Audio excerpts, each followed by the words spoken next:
भारत जोड़ो यात्रा का आज महाराष्ट्र में चौथा दिन है। नांदेड़ में ही ये यात्रा चल रही है। हम थोड़े आगे हैं क्योंकि जो जयराम रमेश सर हैं वो हमारे साथ हैं। वो भी इसी तरह से आगे चलते रहते हैं। सर आप पहले दिन से चल रहे हैं। सबसे पहला सवाल आपसे यही होगा कि आप इस यात्रा को किस तरह से देखते हैं और इसके पीछे की जो प्लानिंग थी उसकी वजह क्या थी? क्या सोचकर इस यात्रा को प्लान किया गया था? ये भारत जोड़ो यात्रा एक राजनीतिक पार्टी की यात्रा है। देश की सबसे पुरानी 137 साल पुरानी राजनीतिक पार्टी, विश्व में दूसरे नंबर पर है पुरानी, अगर आप देखें दूसरा पुराना पार्टी है। और सबसे लंबा पद यात्रा किसी पार्टी ने निकाला है, किसी देश में कांग्रेस पार्टी ने निकाला है भारत जोड़ो यात्रा का। इसके पीछे ये सोच था कि बीजेपी और आरएसएस की नीयत से और इनकी नीतियों से भारत तोड़ा जा रहा है, भारत का समाज कमजोर होता जा रहा है। और तीन कारण हैं। आर्थिक विषमताएं बढ़ रही हैं, सामाजिक ध्रुवीकरण बढ़ रहा है, बढ़ाया जा रहा है, और राजनीतिक तानाशाही अभी एक हकीकत है। तो इन तीन कारणों से जो हमारे एकता के बॉन्ड्स हैं, जो बॉन्ड्स ऑफ यूनिटी हैं, वो कमजोर होते जा रहे हैं। और हमारा जो मूल सिद्धांत है हमारा गणतंत्र का, हमारे लोकतंत्र का, रिपब्लिक का, यूनिटी इन डाइवर्सिटी, अनेकता में एकता।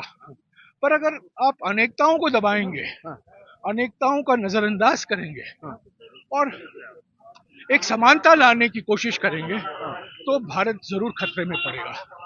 Unity in diversity, unity through diversity. BJP चाहती है यूनिफॉर्मिटी, हम चाहते हैं यूनिटी। और वो एकता तभी संभव होगा जब हम अनेकताओं का जश्न मनाएंगे।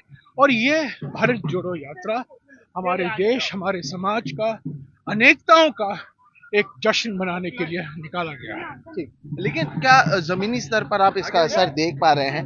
मतलब जब हम बात करते हैं, लोग आ रहे हैं, लेकिन जो अधिकांश लोग चल रहे हैं, अधिकांश वो हैं जो पहले से कांग्रेस के वोटर्स हैं।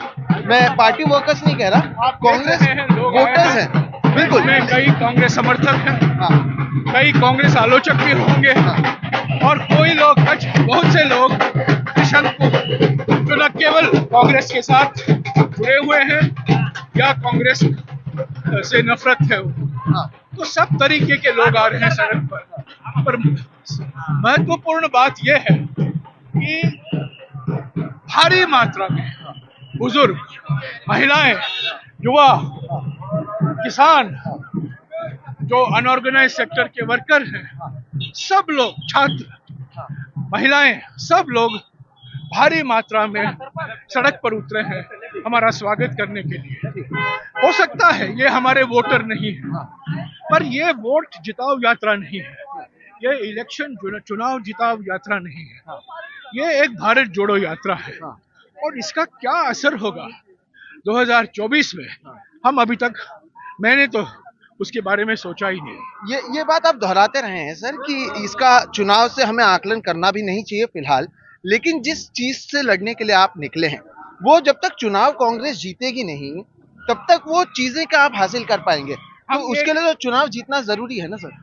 हम एक विचारधाराओं के जंग में हैं।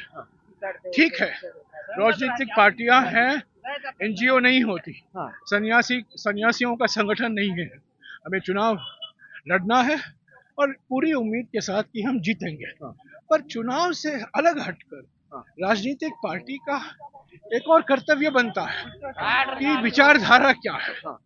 इस विचारधारा, जो खतरनाक विचारधारा है, जो हमारे समाज को तोड़ रहा है, हमारे देश को कमजोर कर रहा है अंदर से ही, उसके खिलाफ हम सड़कों पर उतरे, लोगों तक हमारी संदेशा पहुंचाएं। ये वोट में बदलेगा कि नहीं बाद में देखा जाएगा, पर अब तक मैं समझता हूं ये एक मनोवैज्ञानिक जंग है, विचारधाराओं का जंग है, जो हम नैरेटिव सेट कर रहे हैं। और आज सभी लोग जो हमारे आलोचक थे, जो राहुल गांधी जी के आलोचक थे, वो लोग कह रहे हैं भाई इन्होंने भारत जोड़ो यात्रा तो निकाला ही है और 64 दिन हम सड़कों पर हैं, 6 राज्यों से गुजरे हैं।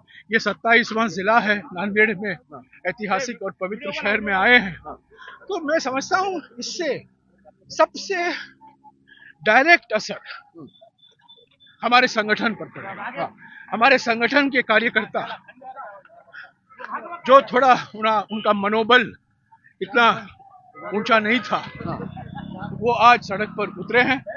एकता दिखाई दे रही है, उत्साह दिखाई दे रही है, और हमारे संगठन के लिए ये एक संजीवनी है। बिल्कुल, ये मेरा अगला सवाल इसी से था, क्योंकि महाराष्ट्र में हम हैं, महाराष्ट्र कांग्रेस या फिर अभी मुंबई में चुनाव है, हम मुंबई से सभी बहुत सारे पत्रकार आए हैं, मुंबई कांग्रेस की बात है। कई सारे फैक्शंस कांग्रेस के अंदर भी हमें देखने मिलते हैं सर। आपको लगता है कि इस भारत जोड़ो यात्रा से जो आपस में मनमुटाव है कई नेताओं के बीच, कई ऐसे गुट बने हुए हैं, उसमें भी लगाम लगेगा और बतौर पार्टी सब साथ में चलेंगे? कांग्रेस के हर एक फैक्शन भारत जोड़ो यात्रा में शामिल है। G23, G22, G20, आप कुछ भी कहें, सब लोग भारत जोड़ो यात्रा में शामिल हैं, और वो जान गए हैं कि बिना एकता से, बिना एकजुट होकर हम चुनाव सफल तरीके से नहीं लड़ सकते। ये बात सही है कि कांग्रेस पार्टी एक लोकतांत्रिक पार्टी है। हम एकमात्र लोकतांत्रिक पार्टी है। हम लोकतंत्र की शहनाई बजाते हैं। नरेंद्र मोदी एक तंत्र का तोप चलाते हैं। ये जमीन आसमान का फर्क है। लोकतंत्र की शहनाई बनाम एक तंत्र का तोप। ये बात सही है। हमारे पार्टी में कई लोग हैं जिनकी विचार हमेशा मिलती नहीं होगी। इसको फैक्शन कहना, मैं समझता हूँ ये मीडिया का शब्द है, ये मेरा शब्द नहीं। अच्छा, अब बात करते हैं आज की। आज एक रैली भी होने वाली है, शाम को भव्य रैली भी होने वाली है, और इसके साथ ही अगर बात करें तो महाविकास आघाड़ी के कई नेता जुड़ने वाले हैं आज और कल। विचारधाराओं की अगर बात करें तो 2019 में हमने एक नया एक्सपेरिमेंट देखा था महाविकास आघाड़ी के तौर पर। शिवसेना इसमें जुड़ी है, आदित्य ठाकरे आने वाले हैं। क्या ये माने कि जो आइडियोलॉजिकल डिफरेंसेस थे, शिवसेना उद्धव बाला साहेब ठाकरे फैक्शन की बात कर रहा हूँ, और कांग्रेस में वो अब कम हो चुके हैं और वो साथ आ चुके हैं, इसलिए वो नेता अब यहाँ पर दिखेंगे? शिवसेना की पृष्ठभूमि अलग है, कांग्रेस की पृष्ठभूमि अलग है, पर एमवीए सरकार बनी, एक कॉमन मिनिमम प्रोग्राम तैयार किया गया जिसमें मेरा भी छोटा सा हाथ था, और कई पार्टियों ने बातचीत की, 3 पार्टियों ने बातचीत की और एक साझा कॉमन प्रोग्राम बनाया। और मैं समझता हूँ जब शिवसेना ने कहा कि हम हमारे संविधान के प्रीएम्बल में विश्वास रखते हैं, जब हमारे प्रीएम्बल, संविधान के प्रीएम्बल में जो सिद्धांत लिखे गए हैं जिसमें सेक्युलरिज्म भी शामिल है, जिस दिन उद्धव ठाकरे जी ने कहा कि हम इसमें विश्वास रखते हैं, तो एमवीए सरकार संभव हुआ। अभी हम एक हैं। आज शाम को नांदेड़ में बड़ी रैली होगी, हमारे अध्यक्ष खड़गे जी आएंगे, चुने हुए अध्यक्ष हैं। हम एकमात्र पॉलिटिकल पार्टी हैं जहां अध्यक्ष के पद के लिए चुनाव होता है, और चुनाव करवाया है निष्पक्ष तरीके से। हम एकमात्र पॉलिटिकल पार्टी हैं जहां एक इंडिपेंडेंट इलेक्शन अथॉरिटी है, मधुसूदन मिस्त्री जी, जो टीएन सेशन के माफिक निष्पक्ष तरीके से कानून इम्प्लीमेंट किया है, उसका क्रियान्वयन किया है। तो आज एनसीपी के नेता आएंगे। मुझे जानकारी मिली कि आदित्य ठाकरे जी आज या कल आएंगे। मैं उनके साथ संपर्क में हूँ, पर ये बात सही है, वामपंथी पार्टियों के भी नुमाइंदे आएंगे, छोटे छोटे पार्टी हैं वो भी आएंगे। तो हमने तो निमंत्रण दिया था पहले दिन से, कोई घटक दल, कोई भी राजनीतिक दल, कोई भी नागरिक संस्था, कोई भी व्यक्ति जो भारत जोड़ो यात्रा के मकसदों में विश्वास रखते हैं, जो संविधान बचाओ में विश्वास रखते हैं और बीजेपी आरएसएस के नीति और नियत के खिलाफ है, उनका स्वागत। मैं इसी पे वापस आ रहा हूँ। आपने सेक्युलरिज्म का भी जिक्र किया। जिस शिवसेना की हम बात कर रहे हैं, उद्धव ठाकरे बतौर मुख्यमंत्री विधानसभा में कह चुके हैं कि बाबरी मस्जिद ढहाने में उनके पार्टी के कार्यकर्ता शामिल थे। हाल ही में औरंगाबाद का नाम संभाजी नगर किया उन्होंने जादरे से पहले। तो ऐसी चीजें भी तो हुई हैं सर, और फिर भी कांग्रेस बातचीत करके, इन सब अलग अलग, अभी भी अलग अलग विचार हैं मुद्दों पर। पर मैं समझता हूँ सब बातचीत करके हाँ। हम इसका हल ढूंढ निकालेंगे। पर उद्धव ठाकरे, आदित्य ठाकरे और सब लोग जान गए हैं हाँ। कि देश के सामने सबसे बड़े खतरा जो है हाँ। वो नरेंद्र मोदी और अमित शाह की नीयत, हाँ। नरेंद्र मोदी और अमित शाह की नीतियों से, मेरा आखिरी उससे ऊपर और कोई खतरा नहीं हो सकता। ठीक, मेरा आखिरी और सबसे महत्वपूर्ण सवाल जो मैं लोगों से बात कर रहा हूँ, लोग कहते हैं कि हम कांग्रेस को वोट भी देना चाहते हैं, लेकिन उन्हें दिक्कत यह है कि वोट देने के बाद कई विधायक दल बदल लेते हैं। ये हमने अभी गोवा में देखा, 11 में से 8 चले गए। ये ऑपरेशन लोटस चलाने वाले से पूछिए।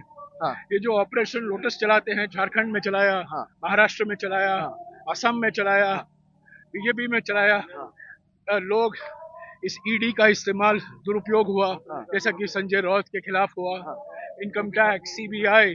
देखिए हमारे देश में पहले एक जमाने में 2 या 3 वॉशिंग मशीन हुआ करते थे।